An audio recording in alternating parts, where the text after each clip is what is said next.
Well, actually, yeah. So what we've just put out is it's a kind of EP based on a sort of standalone single that we had out at the end of last year. Right. Okay. And we put out a record. We really enjoyed that process, and then we had a few songs sort of in, I don't know, kind of on the shelves. And actually, we thought they kind of, we had a bit of love for them. Yeah.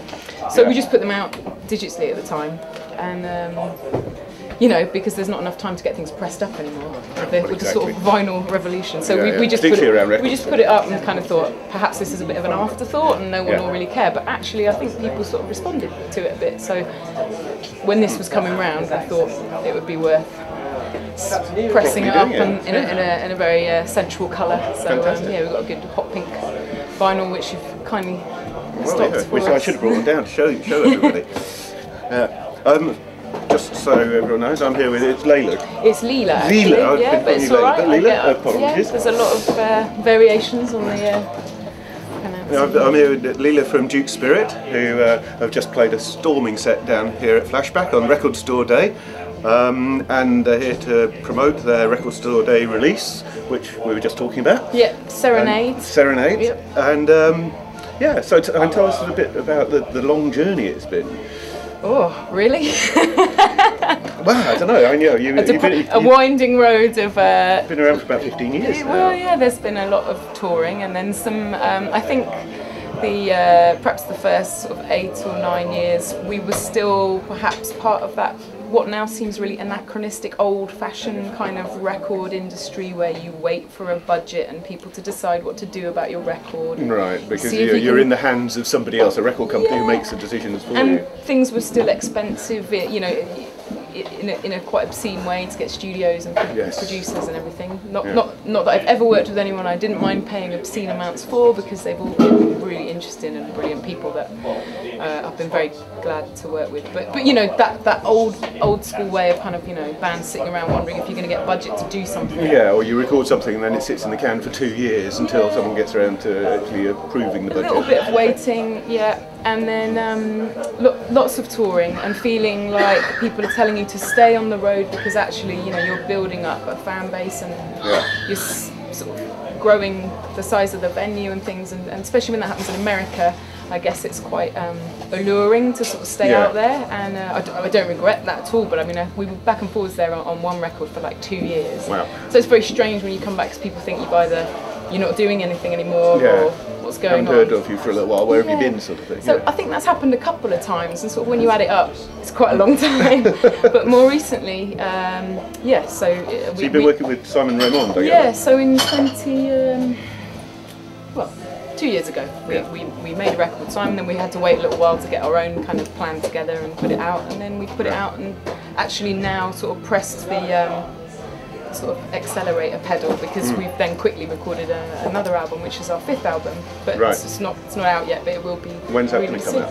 Yeah, we'll be putting out a single really soon, actually. So there's going to be a fella single upstairs we're working with. He's just about to tell us what we're going to do. Oh, right. So there's a single to trail the album, then the album will be coming out hopefully later in the year. Yeah. I don't really see any reason why not now. The context is so different, and our expectations are truly real, and we're really sort of pleased with the work we've done. So it's a progression from what you've been doing previously, or there's not a radical sort of. The last record, Kin. No, I think the last record, Kin, highlighted a slightly more cinematic and more emotional sort of feel and approach, and we've sort of continued to expand that.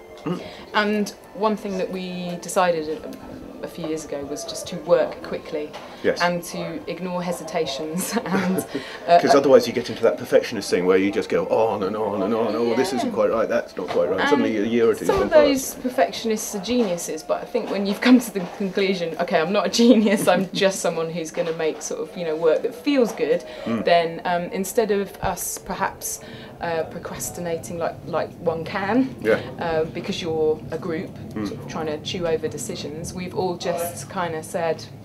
Also, sometimes it's those rough edges that actually give a character and a feel and an emotion. Yeah, and sometimes perhaps in the past, I'm guilty of sort of you know, wanting to change those edges or change the limitations. But now we're really happy to say we've got these limitations, this much time.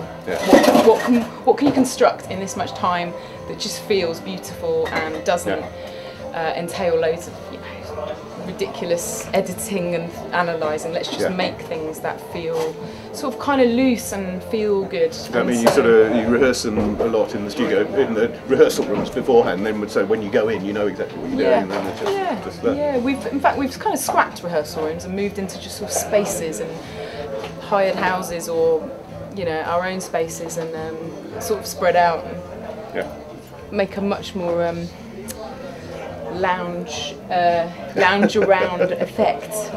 Have you done the going to get your heads together in the country thing? And definitely. We used to do that at the beginning, actually. So yeah, we are definitely guilty of doing that. Well, not guilty. It sounds like a great idea. Whether you actually get any music done whilst you're out there, that's the difficult part. But sort of rehearsing in black windowless rooms and paying loads for it. Yes, the stink of beer and old, 10-year-old cigarettes. Yeah, I'm sort of over that quite a long time ago. Cool. Well, thanks so much for coming along, talking to us and playing. It was absolutely fantastic. Thanks I really for squeezing us in your basement. Well, yes, we'll try and provide more oxygen next time. Yeah, no, it's very commodious. Just a little bit hot, which is great. But thank you very much. Sweaty gigs, that's what it's all about. Nice to meet you. Thank you. Thank you. Take care. Good luck. Thanks.